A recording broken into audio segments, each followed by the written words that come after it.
3 days after the fire examination, Junho was called to Professor Varen's office. He walked through the academy's long hallways, passing students from dozens of species. Many of them recognized him now.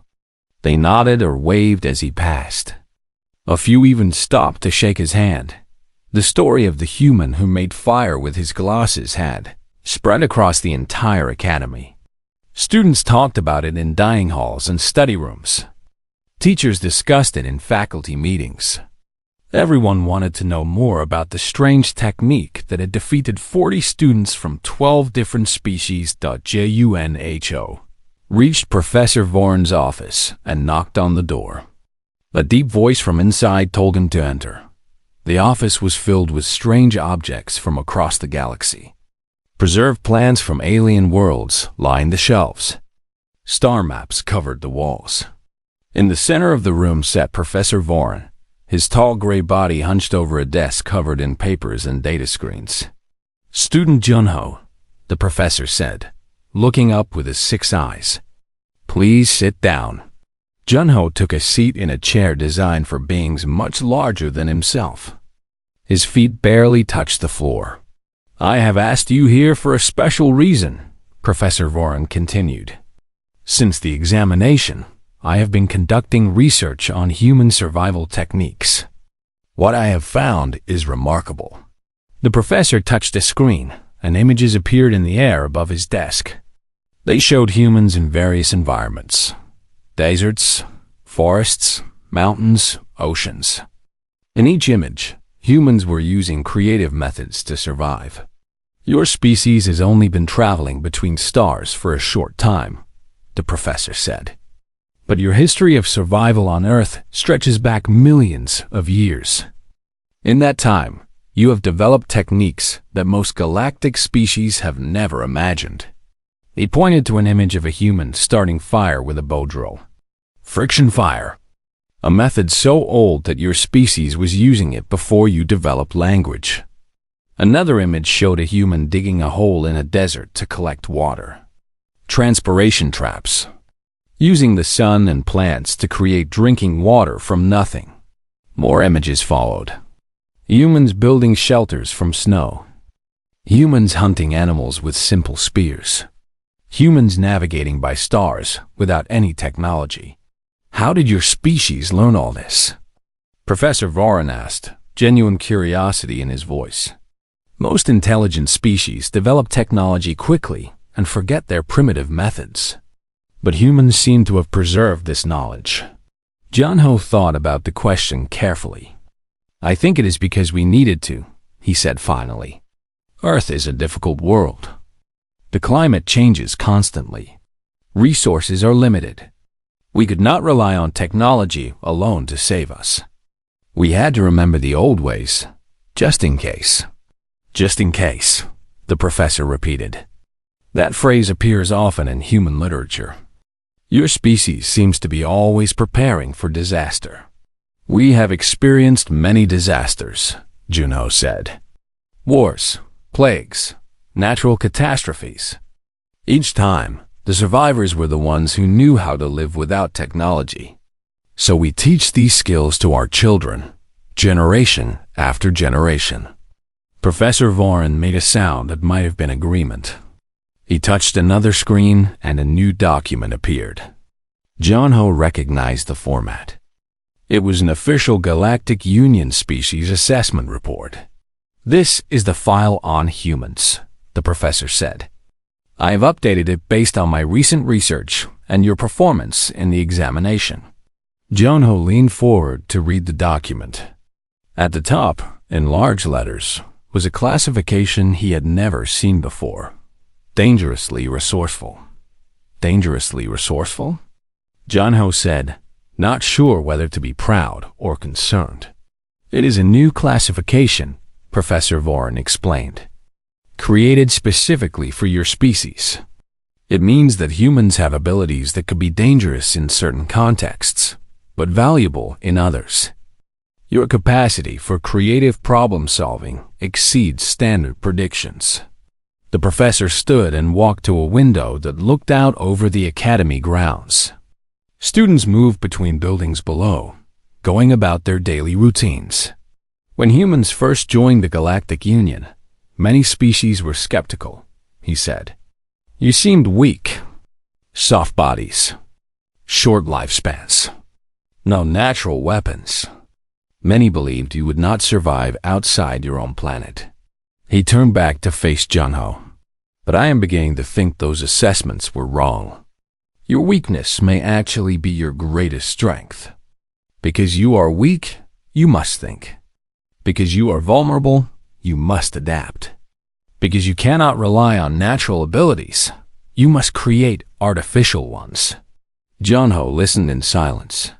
He had never thought of human weakness as an advantage before. But hearing the professor's words, he began to see his species in a new light. Your glasses, Professor Varin continued, are a perfect example. Most species would see weak eyesight as a flaw, something to be corrected and forgotten. But humans turned that flaw into a tool. You created lenses not just to see, but to make fire, to magnify small objects, to project images, to build telescopes that see across the universe.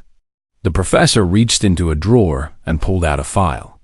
I have recommended you for the Advanced Survival Research Program. It is an honor usually given only to seniors. You would be the youngest student ever accepted, and the first human. Junho felt his heart skip a beat. The Advanced Survival Program was legendary. Students who completed it went on to explore uncharted worlds and lead emergency response teams. It was exactly what he had dreamed of since childhood. I do not know what to say, Junho stammered. Say yes, the professor advised. Your species has much to teach the galaxy about survival. And the galaxy has much to teach you. The exchange will benefit everyone. A knock came at the door. Professor Vorin called for the visitor to enter. Hannah walked in, looking nervous and confused. You asked to see me, Professor? She said. Yes, please sit down. The professor gestured to a chair beside Junho. I have a proposal for both of you. Hannah sat down, exchanging a puzzled look with Junho. They waited in silence as the professor gathered his thoughts. The makeup examination is in 4 days, Professor Vorin said. Most of the students who failed will use traditional methods again. They will rub sticks and strike stones and hope for the best. Many will fail again. He looked at Hannah with his 6 eyes. But you will not fail, because student Junho is going to teach you the optical ignition technique. Hannah's eyes widened. But Professor, I do not wear glasses. I cannot focus light without lenses. No, but you can learn to make lenses. The professor pulled another file from his drawer. There are techniques for creating magnifying lenses from ice, from water droplets, from polished stone. I want you to study these methods and demonstrate them in your examination. Hannah took the file and flipped through its pages. Her expression changed from confusion to understanding to excitement. This is possible? Making lenses from water? Humans have done it for centuries, the professor said. A clear bottle filled with water becomes a lens. A piece of ice shaped into a curve becomes a lens. Even a raindrop on a leaf can focus light. These are documented techniques from Earth. Junho looked at the images in Hannah's file. He recognized some of them from survival guides he had read as a child. Techniques passed down from generation to generation, waiting for the right moment to be useful again. The galaxy is beginning to pay attention to humans, Professor Vorin said. Your success in my examination has started conversations in places of power. Some species are threatened by your abilities. Others are curious. A few are excited. He leaned forward, his voice becoming serious. You two are the first humans to prove yourselves at this academy. How you behave, what you achieve, will shape how the entire galaxy sees your species. It is a heavy responsibility. Junho and Hannah exchanged another look. This time, there was no confusion. They understood. They were not just students anymore. They were representatives of humanity. "We will not disappoint you, Professor," Junho said. "I know you will not." The professor sat back in his chair. "Now go. Study. Prepare. The makeup examination will be more difficult than the first. I want both of you to succeed." They stood and walked to the door. Before leaving, Junho turned back one last time. "Professor," he said, "why are you helping us? Why do you care so much about humans?" Professor Vaughn was silent for a moment. His 6 eyes seemed to look at something far away, something only he could see. "Because I have studied survival for 200 years, he said finally, "and I have learned that the species most likely to survive are not the strongest or the smartest. They are the ones who adapt, the ones who learn, the ones who never give up." He looked at Junho with something that might have been hope. "Humans are survivors. The galaxy needs survivors. That is why I care." Junho nodded slowly. He understood now. This was bigger than tests and grades and badges. This was about humanity's place in the universe. And it was just beginning. He walked out of the office with Hana beside him, ready to face whatever came next. Behind them, in the professor's office, the species assessment file remained open on the desk. The words "dangerously resourceful" glowed on the screen, a warning and a promise written in light. The final minutes of the examination passed slowly. Junho sat beside his fire, feeding it small sticks to keep it alive. The flames had grown into a proper campfire now, warm and bright. He could feel the heat on his face, a comforting warmth that reminded him of nights on Earth with his family dot around him. The other students continued their desperate work. A few had managed to create smoke using the friction method, but none had achieved actual flames.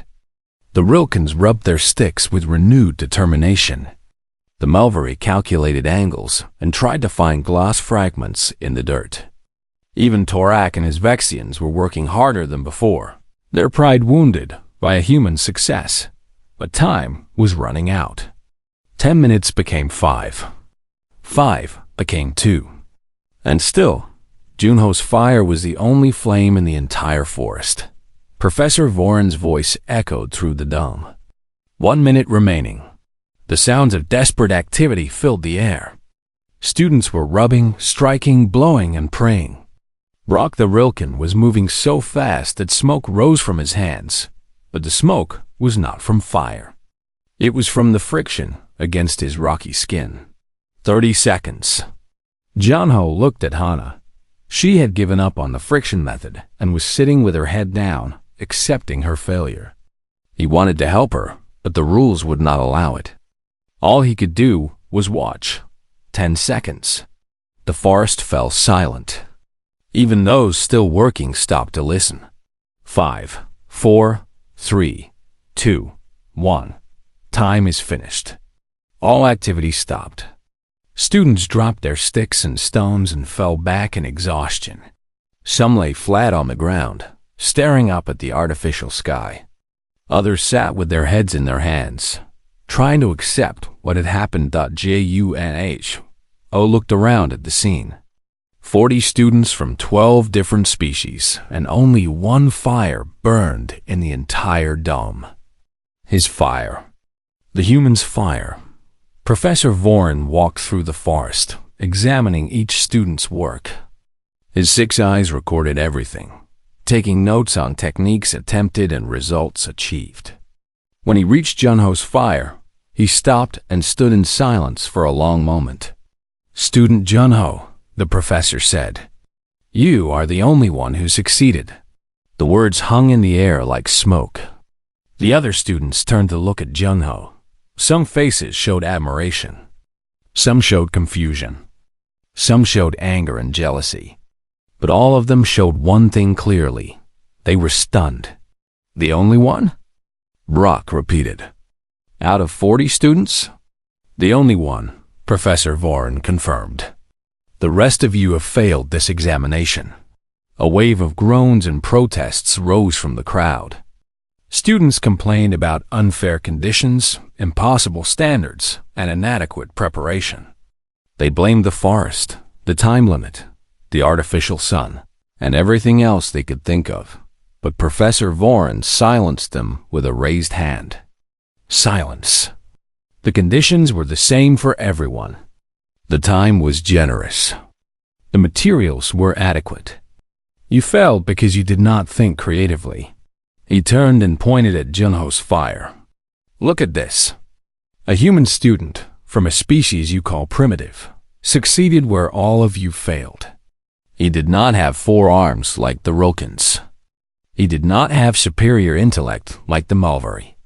He did not have genetic advantages like the Vexians. He had only his mind and his willingness to think differently. The professor walked in a slow circle around the fire. His gray body cast long shadows in the firelight. His voice became thoughtful, almost philosophical. When I designed this test, I expected someone might use this method. Humans have been documented using optical ignition for thousands of years. It is in your history books, your survival manuals, your children's toys. I thought surely one of you would research human techniques before the examination. He stopped and faced the crowd. But none of you did. None of you thought to study the new species in our union. You assumed they had nothing to teach you. You were wrong. The silence that followed was heavy and uncomfortable. Students looked at the ground, unable to meet the professor's gaze. Even Torak and his Vexians were quiet, their earlier anger replaced by something that might have been shame. Professor Voron continued. This is the lesson of today's examination. In survival situations, knowledge is more powerful than strength. Creativity is more valuable than technology. And the greatest danger is assuming you have nothing to learn from others. He turned to face Junho directly. Student Junho, come forward. Junho stood up slowly. His legs felt weak, and his heart was pounding. He walked toward the professor, feeling the eyes of every student on his back. You have demonstrated exceptional thinking today, Professor Voron said. Not because you are stronger or smarter than your classmates, but because you remembered knowledge that others had forgotten. You found a solution where everyone else saw only problems. The professor reached into his robes and pulled out a small metal badge.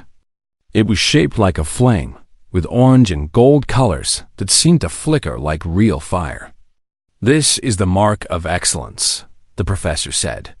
It is given to students who show exceptional performance in survival examinations.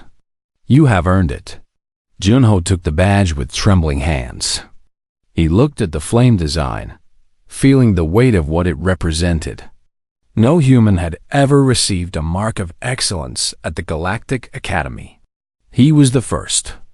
Thank you, Professor, Junho said, his voice barely above a whisper. Do not thank me. Thank your grandfather, who taught you the trick with light. Thank your species, which never forgot the old ways of making fire.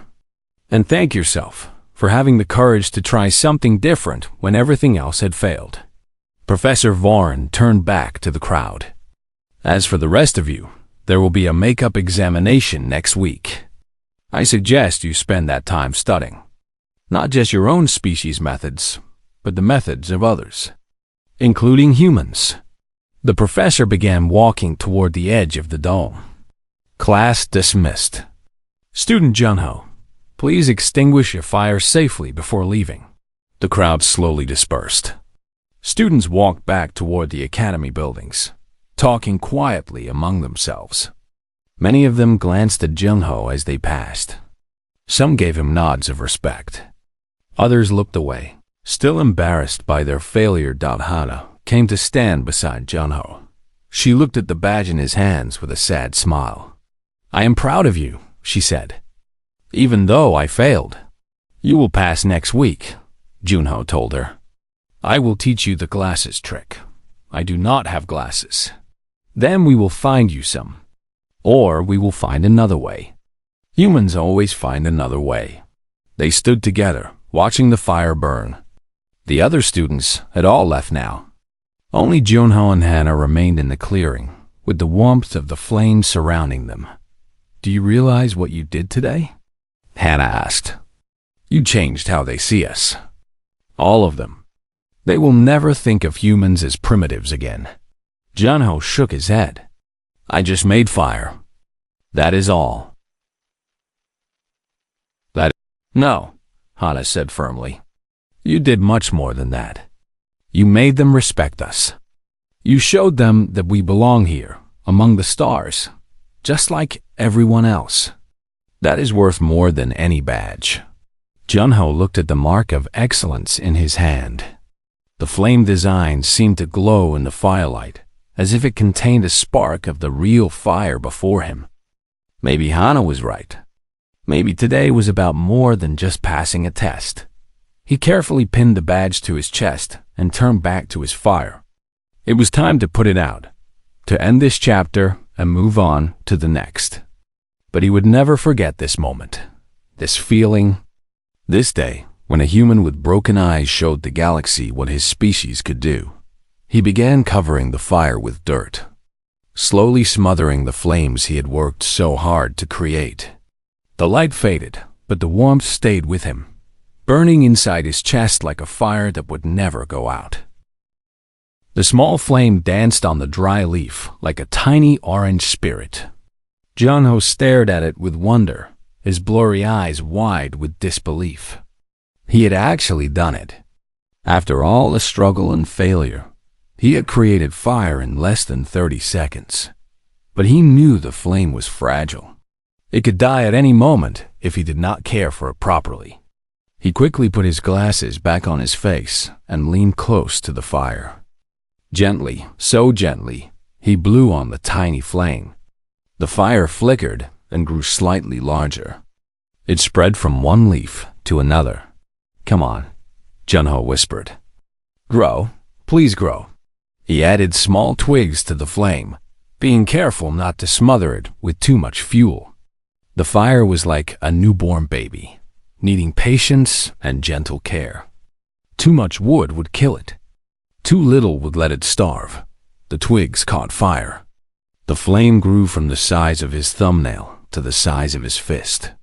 Orange light spread across the forest floor, casting dancing shadows on the nearby trees. The crackling sound of burning wood filled the air. Junho sat back and let out a long breath. His fire was alive and growing. He had passed the test. "Junho!" Hannah's voice came from behind him. "You did it!" "How did you do it?" She ran over to his side, her eyes wide with amazement. She looked at the fire, then at Junho, then at the glasses on his face. Understanding slowly dawned in her expression. "Your glasses," she said. "You used your glasses." Junho nodded, still watching his fire carefully. The lenses focused sunlight. Same principle as a magnifying glass. "My grandfather showed me when I was young." "That is brilliant," Hannah said. "Absolutely brilliant. Why did I not think of that?" "Do you wear glasses?" Junho asked. "No, my eyes are perfect." "Then you could not have thought of it. You need curved lenses to make it work." Hannah laughed and shook her head. "Humans and our defective eyes. Who knew they could be useful?" Word began to spread through the forest. Students who were still struggling heard about the human who had made fire. They stopped their work and came to see. Soon, a small crowd had gathered around Junho's fire pit, watching the flames dance. The Rilkins arrived first. Brock pushed through the group, his forearms hanging at his sides. His rocky face showed an expression that might have been surprise. "How long did this take you?" Brock asked. "About 30 seconds, Junho said. "Maybe less." Brock made a sound like grinding stones. It might have been a laugh.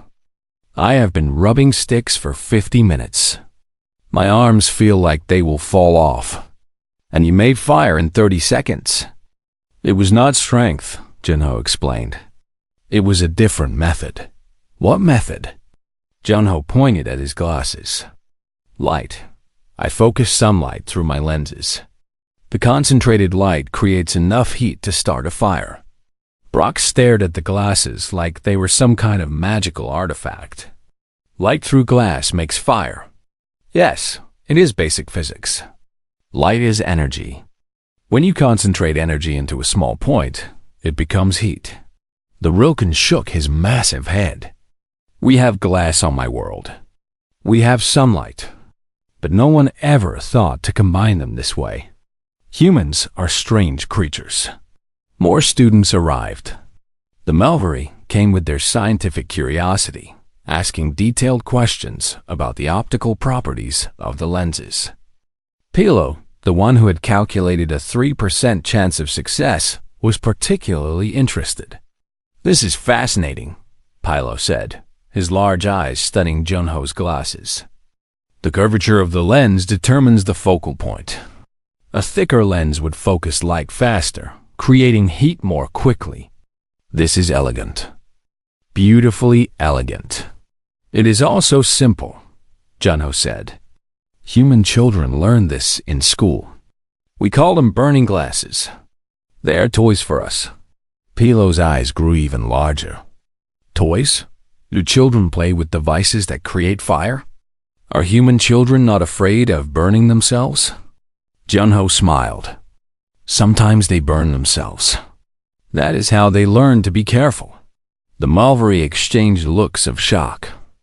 On their world, children were protected from all dangers until they reached adulthood. The idea of letting young ones play with fire-making devices was almost unthinkable. "Professor." Voron approached the gathering crowd.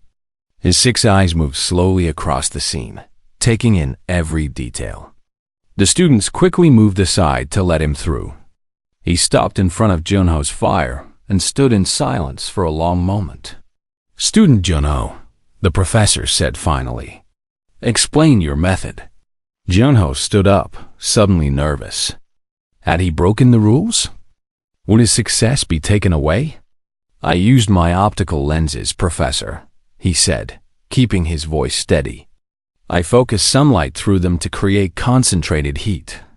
The heat ignited the dry leaves."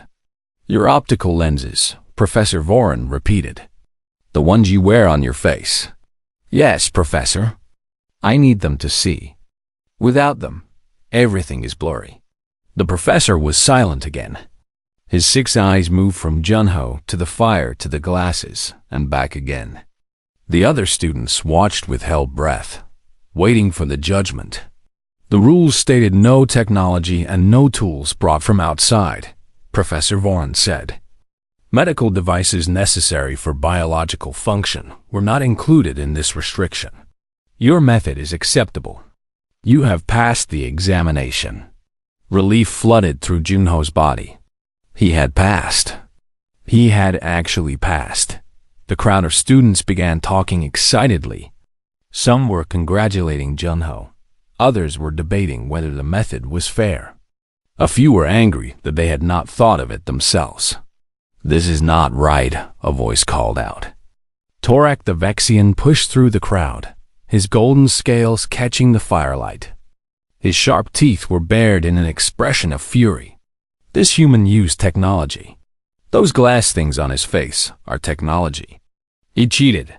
Professor Voron turned his 6 eyes toward Torak. "I have ruled that the method is acceptable." "Your ruling is wrong," Torak said. The human could only make fire because of his artificial eyes. Without them, he would have failed like everyone else. "Without his optical lenses, he cannot see," the professor replied calmly. "They are a medical necessity, not a tool for fire-making. Many students here have biological aids. Your species has regenerative scales that protect you from harm. Should we remove them for the test?" Torak's golden eyes narrowed. "That is different. Our scales are natural. Those glass things are manufactured. Natural or manufactured, they serve the same purpose. They compensate for biological limitations. My ruling stands." Torak looked like he wanted to argue more, but something in Professor Voron's tone stopped him. The Vexian turned his angry gaze toward Junho instead. "This is not over, human," Tarak said quietly. "You may have passed this test, but you have also made an enemy." He turned and walked back into the forest. His fellow Vexians followed him, casting dark looks at Junho as they passed. Hana moved closer to Junho. "Are you okay?" "I am fine," Junho said, though his heart was still racing. "He's just angry because he failed." "He is dangerous," Hana warned. "The Vexian do not forget insults. They will remember this." Junho knew she was right. But at this moment, standing beside his crackling fire, he could not bring himself to worry about the future. He had done something impossible today. He had shown the entire class that humans were not primitives to be mocked. He looked at the fire and smiled. The flames danced higher, reaching toward the artificial sky. They seemed to be celebrating his victory. Around him, the other students had returned to their work with new energy. Some were trying to copy his method using pieces of broken glass they found on the forest floor. Others were attempting new ideas inspired by his success. The entire mood of the examination had changed. What had seemed impossible now seemed achievable. 15 minutes remained on the clock. Junho watched and waited, wondering if anyone else would succeed. His fire burned strong beside him, a beacon of human ingenuity in a galaxy that had underestimated his kind. The forest was filled with the sounds of struggle. Everywhere Junho looked, students were working hard to create fire. The Rilkins were using their 4 strong arms to rub sticks together at incredible speed. Their rocky skin protected them from blisters, but even they were growing tired. Despite all their strength, they had produced nothing but warm wood and sore muscles. Junho watched a Rilkin named Brock work nearby. Brock was one of the largest students in the class. His arms were as thick as tree branches, and his rocky body looked like it was carved from mountain stone. He held 2 sticks and rubbed them together so fast that his arms became a blur. "Come on," Brock growled. "Burn! Burn!" But the sticks did not burn. A thin trail of smoke appeared for a moment, then disappeared. Brock threw the sticks on the ground in frustration and grabbed 2 new ones. "This is impossible," another Rilkin complained. "Our ancestors never made fire this way. We used volcanic heat. This method is ridiculous." Junho understood their frustration. Every species had developed fire in different ways, depending on their home world. The Rilkins came from a planet with active volcanoes. They had simply collected fire from natural sources. They never needed to create it from nothing. The Melvari were having even more trouble. Their 6-fingered hands were designed for delicate work with technology, not rough physical labor. Their thin blue bodies had no muscle for repetitive motion. After just 15 minutes, most of them had given up on the friction method entirely. Junho watched a Melvari student named Palo try a different approach. Palo was examining rocks, looking for ones that might create sparks when struck together. It was a smart idea, but the rocks in this forest were the wrong type. They crumbled instead of sparking. "The stone composition is wrong," Pilo said, his large eyes filled with disappointment. "There is no flint or iron pyrite anywhere. This environment is not suitable for spark-based ignition." "Then find another way," his friend said. "What other way?" "Without proper materials, fire creation through mechanical means is nearly impossible. The odds of success are less than 3%. Junho felt a small spark of hope. If the Melvari were calculating such low odds, maybe everyone was struggling equally. Maybe he still had a chance. He looked at his own pile of materials. He had gathered dry leaves, small twigs, thin bark strips, and 2 sturdy sticks. Everything he needed for a fire, except the ability to start one. His arms were too tired to continue the friction method, and he had no other ideas. Then he noticed something. The artificial sun in the dome had risen higher. Its light was now streaming through the trees, creating bright patches on the forest floor. One beam of light fell directly on his pile of dry leaves, making them glow golden. Junho stared at the light. Something stirred in his memory.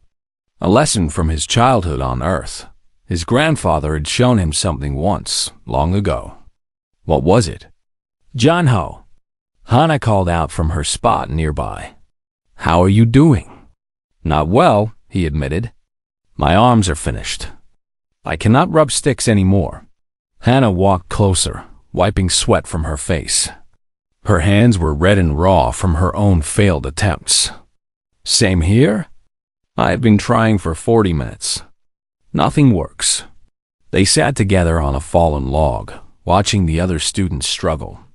The 1-hour time limit was more than half over, and nobody had succeeded yet. Even Torak the Vexian, who had been so confident before, was now working desperately. His golden scales were dull with sweat, and his movements were becoming frantic. "Look at him," Hana said with a small smile. "Not so superior now." "He will find a way," Junho said. "The Vexians are clever. They always find a way." As if hearing his words, Torak suddenly stood up and shouted in triumph. He had created a thin trail of smoke from his fire pit. The other Vexians gathered around him, watching eagerly as he blew gently on the smoking wood. But the smoke faded. The fire did not catch. Torak's celebration turned to frustration, and he kicked his materials across the ground. "This test is rigged," Torak shouted at Professor Voron, who was observing from a distance. "The conditions are impossible." Professor Voron's 6 eyes showed no emotion. "The conditions are the same for everyone. Continue working." Torak glared at the professor but said nothing more. He gathered new materials and started again. His movements angry and rough. Junho returned his attention to the sunlight streaming through the trees. The memory was still there, just out of reach. His grandfather, sitting in the backyard, showing him something with glass and paper. Fire without matches. Fire from the sun itself. "The sun," Junho whispered. "What?" Hana asked. "Nothing. Just thinking." He looked down at his hands. They were empty except for the calluses from his failed attempts. Then he looked up at his face, at his glasses sitting on his nose. His glasses. The memory finally came clear. His grandfather had used a magnifying glass to focus sunlight into a point. The concentrated light became incredibly hot, hot enough to set paper on fire. It was simple science. Light passing through curved glass would bend and focus into a single spot. Junho slowly raised his hand to his glasses. They were convex lenses, thick in the middle and thin at the edges. Not exactly like a magnifying glass, but the same principle should apply. The lenses could focus light. They could create heat. His heart began to race. Was this allowed? Professor Voron had said no technology and no tools they brought with them. But were glasses tools? They were part of his body in a way. He needed them to see. Without them, the world was a blur. He looked at the rules again in his mind. Natural materials found in the dome, the professor had said. But he also said they could not use technology they brought. Glasses were not technology in the normal sense. They were just shaped glass. They were a medical device, like a Rilken's protective eye membrane or a Melvery's respiratory filter. Junho made a decision. He would try it. If it was against the rules, Professor Voron would stop him. But if it worked, if it was allowed, then he would have fire while everyone else had nothing. But first, he needed to prepare properly. He needed to make sure everything was perfect for when he made his attempt. If he failed, he might not get another chance. He gathered his driest leaves and arranged them in a small pile. He added thin strips of bark that would catch fire easily. He built a tiny nest of materials, designed to catch a spark and grow into a flame. He had about 15 minutes left. Plenty of time if his plan worked. Hana watched him curiously. "What are you doing?" "You already built a fire pit." "I am rebuilding it," Junho said. "Better this time." "Why? Are you going to try rubbing sticks again?" Junho shook his head. "I have a different idea." Hana looked confused but did not ask more questions. She returned to her own work, still trying the friction method, even though her hands were bleeding. Junho finished his preparations and looked up at the sky. The artificial sun was bright and strong. Perfect conditions. He took a deep breath and removed his glasses from his face. The world immediately became blurry. He could barely see the trees around him. But he did not need to see far. He only needed to see the few inches in front of him where his fire pit waited. He held the glasses above the pile of dry leaves. He tilted them slowly, searching for the angle that would focus the sunlight into a single point.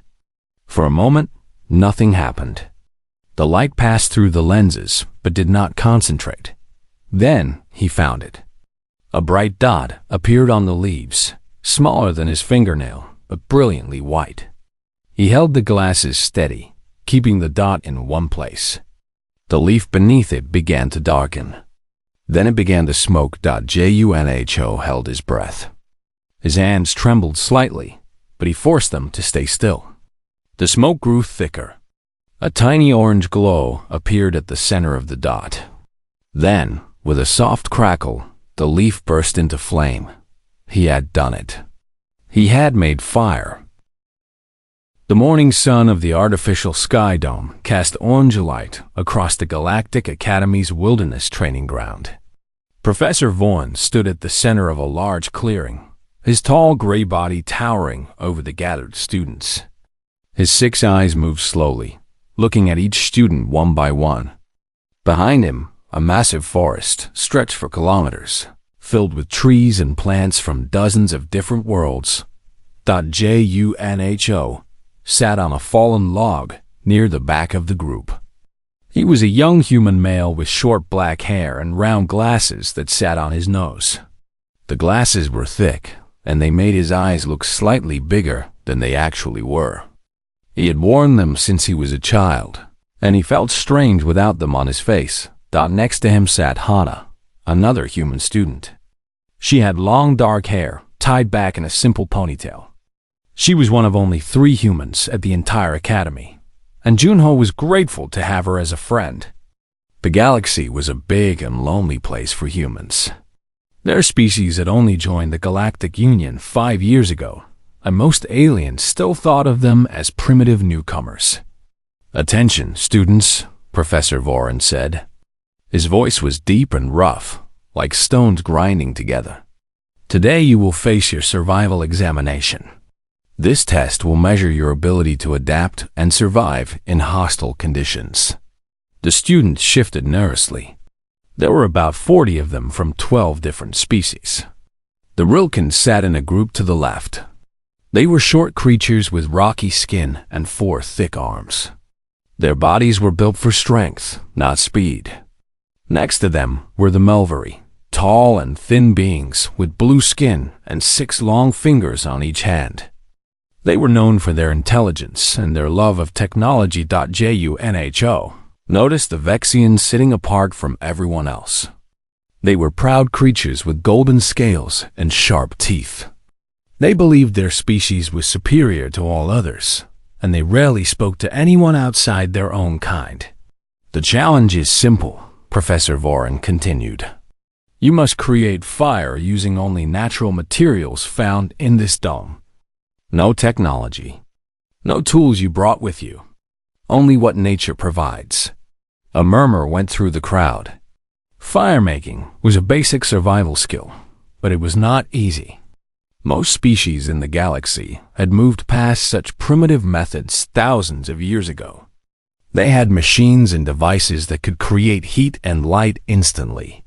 The idea of making fire by hand seemed almost ridiculous. "You have 1 hour," the professor said. Those who succeed will pass. Those who fail will repeat this course next semester. Junho felt his heart beat faster. He needed to pass this exam. His scholarship depended on it. If he failed, he would have to return to Earth, and his dream of studying among the stars would end. "Professor," one of the Vexian students called out. His name was Torak, and he was the leader of the Vexian group. "Is this test not unfair to some species? The Rilkans have 4 arms. They will have an advantage." Professor Voron's 6 eyes narrowed. "Fire does not care how many arms you have. It cares only about knowledge and skill. This test is fair to all." Torak did not look satisfied, but he said nothing more. His golden eyes moved across the crowd and stopped on Junho. The Vexian smiled in a way that was not friendly. "Humans," Torak said loudly, making sure everyone could hear. "I wonder how the primitives will do.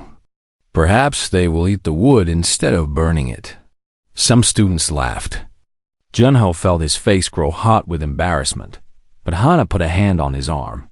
"Ignore him," she whispered. "He's just trying to make you angry." Junho nodded, but the words still hurt. Humans were often mocked at the academy. Other species saw them as weak and backward. They did not have natural armor like the Rilkans. They did not have advanced mental abilities like the Mulvari. They were just soft, fragile creatures from a small blue planet. Professor Voron raised one of his long arms. "The examination begins now. Spread out into the forest and begin your work. I will be watching and recording your progress." The students stood and began walking toward the trees.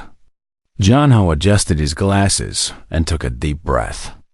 He had studied survival techniques for months, preparing for this moment.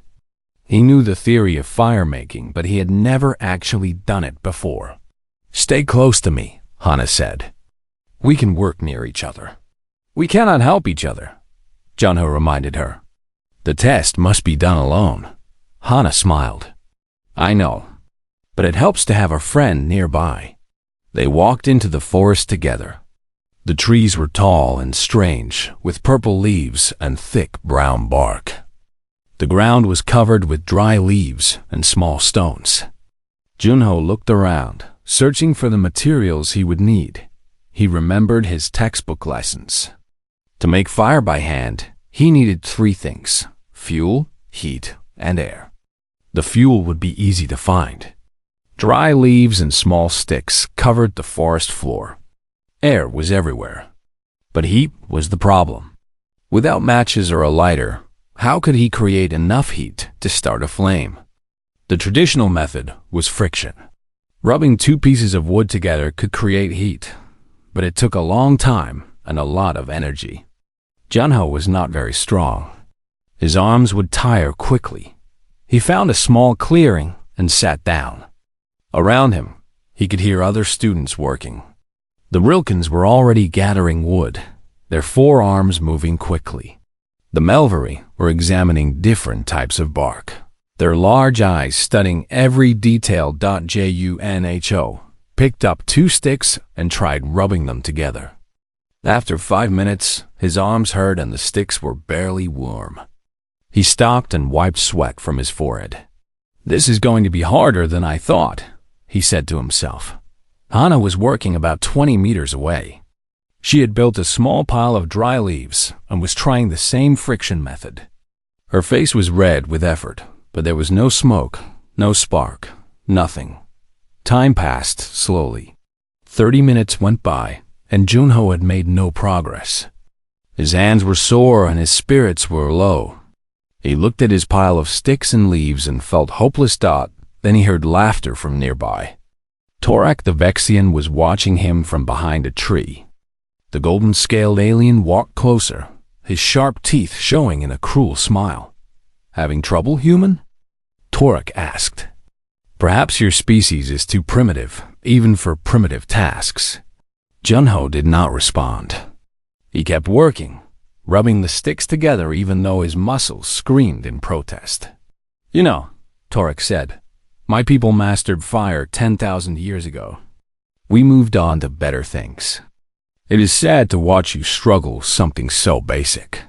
Then go work on your own fire, Junho said quietly. Tarek laughed again. Oh, I will pass this test easily. I just wanted to see the famous human determination everyone talks about. So far, I am not impressed. The Vexian walked away, still laughing. Junho watched him go and felt something burning inside him. It was not fire. It was anger. And also, it was determination. He would pass this test. He would show Tarek and everyone else that humans were not primitives to be laughed at. He just needed to figure out how.